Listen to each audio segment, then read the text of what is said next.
जय हिंद दोस्तों। डिस्क्लेमर पढ़ लीजिएगा। मैं सेबी पंजीकृत सलाहकार नहीं हूं दोस्तों। बात करेंगे सुजलोन एनर्जी लिमिटेड के बारे में। पुनर्गठन योजना से जुड़ी हुई खबर निकल के सामने आ रही है।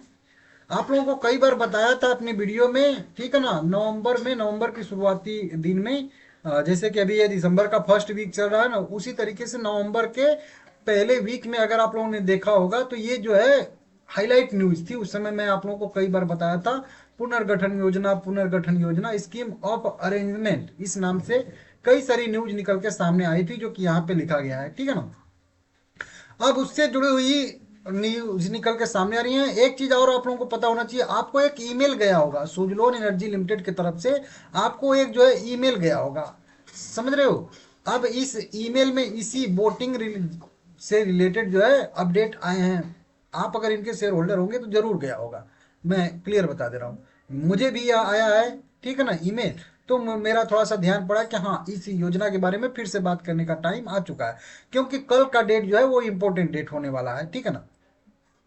अब सबसे पहले इसी स्कीम ऑफ अरेंजमेंट को ही देख लेते हैं। तो देखिए, एनसीएलटी से इनको जो है एक आदेश मिला था, ठीक है ना। यहाँ पे national company law tribunal Ahmedabad bench से कह लीजिए, एनसीएलटी से सीधा सीधा, कि इनको जो है एक यहाँ पे एनसीएलटी देखिए लिखा भी गया है कई सारा, एनसीएलटी ऑर्डर। एनसीएलटी से एक आदेश मिला था, इनको एक ऑर्डर मिला था कि आप जो है एक मीटिंग करिए। किसके किसके बीच में मीटिंग करनी है? तो एनसीएलटी का आदेश था कि अपने इक्विटी शेयर होल्डर, जो शेयर होल्डर हैं, शेयर धारक हैं आपके कंपनी के, उनके उनके साथ, और अनसिक्योर्ड जो क्रेडिटर हैं उनके साथ आप जो है मीटिंग करिए, उससे मंजूरी लीजिए, फिर इस योजना को हम जो है देखेंगे। देखिए, कंपनी ने पुनर्गठन योजना के लिए एक जो है प्रस्ताव पेश किया था एनसीएलटी में।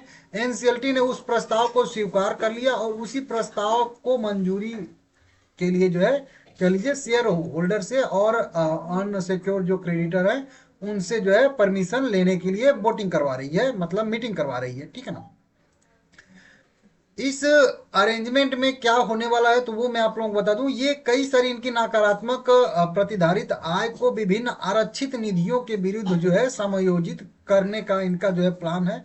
मतलब होता है ना कि देखिए, कंपनी के बैलेंस शीट पे पहले इस मैटर को आप समझ लीजिएगा, तभी कंपनी के पास अगर देखेंगे तो 5,116 करोड़ का रिजर्व है, और कंपनी के बैलेंस शीट पे 400 करोड़ रुपए के आसपास का डेट है। अब जब भी कंपनी कोई साल दर साल बेसिस पे, क्यू ऑन क्यू बेसिस पे जब भी अर्निंग करती है तो नेट प्रॉफिट कंपनी को होता है। अब नेट प्रॉफिट में कंपनियां कुछ करती हैं कि 10%, 5% किसी न किसी कार्य के लिए आरक्षित कर देती हैं। मतलब वो पैसा यूज होगा तो केवल उसी कार्य में होगा, बाकी दूसरे कार्य में नहीं हो सकता है, ठीक है ना। वहीं पे किसी और अन्य कार्य में हो सकता है कि पैसे की और जरूरत हो, लेकिन वो कार्य रुका हुआ है। उदाहरण के तौर पे समझाता हूँ कि कोई एक एबीसीडी, कोई एक काम करना है, ए काम करना है, उसके लिए मान लेते हैं 500 करोड़ कंपनी ने आरक्षित किया है। बी काम करना है कंपनी को, तो वहां पे मान लेते हैं कंपनी की तरफ से 200 करोड़ आरक्षित है। सी काम करना है कंपनी को, उसके लिए मान लेते हैं कि 1,000 करोड़ का आरक्षण है। वहीं पे एक और काम है जिसके लिए हो सकता है कि 100 करोड़ रुपए का कंपनी ने आरक्षित किया है। अब हो सकता है कि 500 करोड़ जहां पे आरक्षित हुआ है वहां पे काम जो है 300 करोड़ में ही हो गया है, लेकिन 200 करोड़ रुपया वहां पे उस कार्य के लिए आरक्षित पड़ा हुआ है। लेकिन वहीं पे 100 करोड़ जिसके लिए अलॉटमेंट हुआ है, आरक्षित किया गया है, उसमें हो सकता है कि 300 करोड़ रुपए की जरूरत हो, 200 करोड़ रुपया और चाहिए, तो यहाँ पे 300 करोड़ रुपया यहाँ पे यूज होके 200 करोड़ रुपया फंसा हुआ, और यही 200 करोड़ रुपया अगर यहाँ पे आया तो ये जो प्लान था ये जो है आगे बढ़ता। तो इस तरीके से कई सारे पैसे जो है कई सारी चीजों के लिए आरक्षित होते हैं। यहाँ पे 200 करोड़ था, यहाँ पे 1,000 करोड़ था, यहाँ पे फंसा हुआ पैसा यहाँ पे आ जाता, तो मतलब इस तरीके से कई सारे डेट उठ चुकाने में भी इस तरीके से, मतलब कई सारे पैसे कुछ आरक्षित है और कहीं जरूरी है वहां नहीं मिला।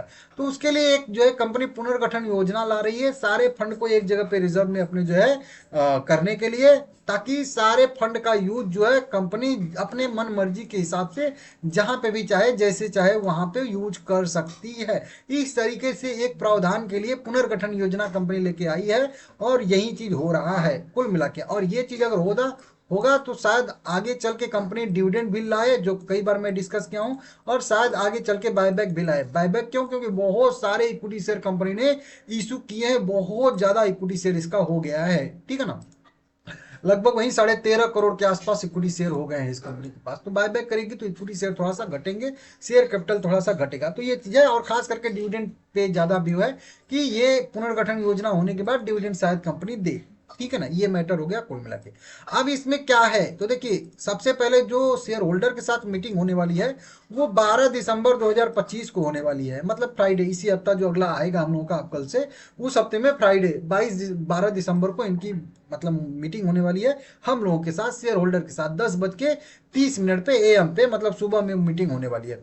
वहीं पे अनसिक्योर्ड जो क्रेडिटर हैं उनके साथ भी मीटिंग होगी, उसी 12 दिसंबर को ही होगी, लेकिन इनके साथ हमारे साथ जब मीटिंग समाप्त हो जाएगी तो 12:30 पे PM पे, मतलब दोपहर में, मतलब 2 घंटा रिटेल इन्वेस्टर के साथ कह लीजिए, यहाँ पे शेयर होल्डर के साथ मीटिंग होगी, और उस 2 घंटे के बाद 12:30 बजे मतलब अनसिक्योर क्रेडिटर के साथ मीटिंग होगी।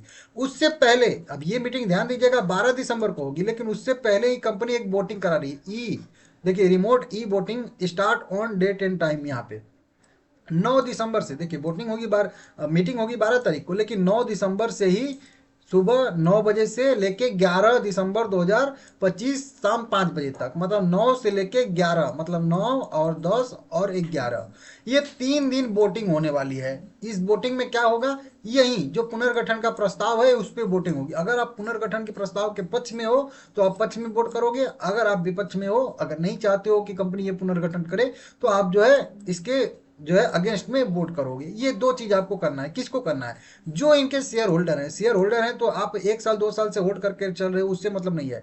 एक डेट है, उस डेट तक अगर आप इनके शेयर होल्डर थे तो आप इस वोटिंग में हिस्सा। ये नोटिस देखिए 31 अक्टूबर तक जो भी इनके शेयर होल्डर थे सबको भेजा गया है, ठीक है ना।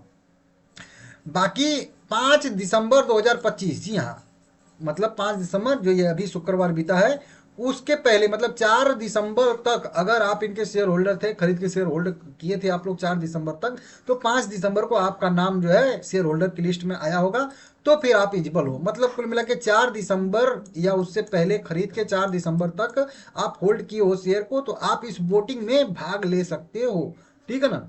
9 दिसंबर से लेकर 11 दिसंबर तक ये वोटिंग होने वाली है, और इस वोटिंग का रिजल्ट हो सकता है कि वहीं 11 तारीख के बाद 12 तारीख को मीटिंग होगी हम लोगों की, ठीक है ना, तो उस दिन हो सकता है आए, या फिर उसके एक दिन बाद भी वोटिंग का रिजल्ट आ सकता है।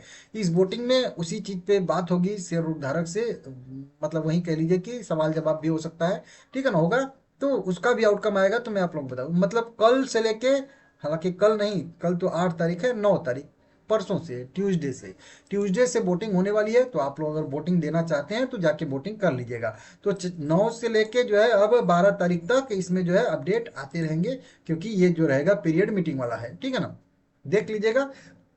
हालांकि इससे खास कुछ प्राइस पे वैसा कुछ प्रभाव नहीं पड़ेगा पुनर्गठन का, लेकिन ठीक है, क्योंकि अगर पढ़ना होता तो कहे एक महीने पहले से ये न्यूज आ रही है तो कभी से फर्क पड़ गया होता, लेकिन कुछ खास नहीं है। लेकिन फिर भी कंपनी को फ्री हैंड थोड़ा सा मिल जाएगा इस पुनर्गठन योजना के बाद, तो फिर कंपनी अपने फंड का जो है भविष्य में लाभांश की संभावना और निवेशकों की रुचि में वृद्धि, मतलब इस तरीके से बेहतर वित्तीय स्वास्थ्य धारणा, इस तरीके से रणनीतिक लाभ होने वाला है। तो खास करके यही भविष्य में लाभांश की संभावना, मतलब डिविडेंड की संभावना बन जाएगी ये पुनर्गठन के बाद।